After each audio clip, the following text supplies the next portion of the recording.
একদিন একজন গরিব লোক রাস্তায় 10টি টাকা পেল। সে ভাবতে লাগলো, এই 10 টাকায় কি কেনা যাবে।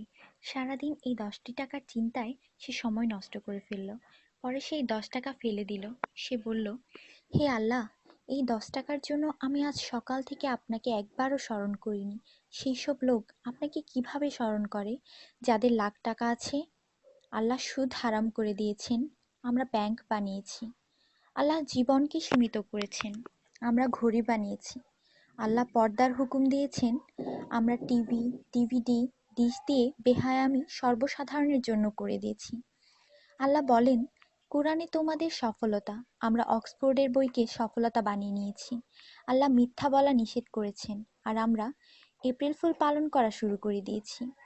আল্লাহ বৃদ্ধ বয়সে মা বাবার সেবা করতে বলেছেন, আমরা বৃদ্ধাশ্রম বানিয়ে ফেলেছি। আজ মুসলমান এই জন্য দুশ্চিন্তায় যে যাকে খুশি করার তাকেই তো রাগিয়ে ফেলেছি। দয়া করে সবাইকে ফরওয়ার্ড করুন, কারণ নেকির দাওয়াত দেওয়ায় নেকিকারীর সমান সওয়াব পাওয়া যায়। একটু ভাবুন, আজান যখন হয় তখন টিভির ভলিউম কমানো হয়, কিন্তু নজর টিভিতেই থাকে। আর মনে মনে বলি, আজান যাতে তাড়াতাড়ি শেষ হয়। এটাই কি আজানের মর্ম? আপনি নিজে আপনার মনকে প্রশ্ন করুন। আজানের জবাব দেওয়ার চেষ্টা করুন, যাতে মৃত্যুর পর কালিমা তাইয়্যিবা আমাদের নসিব হয়।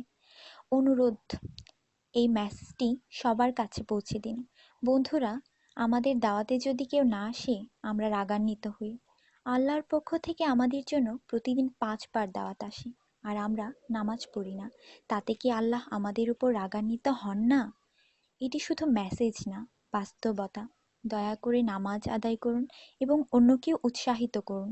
যিনি এই মেসেজ পড়েন তাদের উপর আল্লাহ আরও রহমত দিন, এবং যিনি এই মেসেজ ফরওয়ার্ড করেন তার ভালো ইচ্ছা আল্লাহ পূরণ করুন এবং হিদায়াত করুন। নামাজের চিন্তা করুন, ব্যালেন্সের না। আজান শুনে উঠুন রিংটোনের মতো। কুরআন মনোযোগ দিয়ে পড়ুন, এসএমএস পড়বার মতো। জীবন সবসময় থাকবে না নেটওয়ার্কের মতো। নামাজ ত্যাগ করা মানে আল্লাহকে রাগান্বিত করা। ফজর 6 মিনিট, জোহর 15 মিনিট, আসর 8 মিনিট, মাগরিব 10 মিনিট, এশা 18 মিনিট, মোট 57 মিনিট। 80% লোক এই মেসেজ ফরওয়ার্ড করে না। দয়া করে আপনি করুন। আল্লাহ সবার মঙ্গল করুন। আমিন।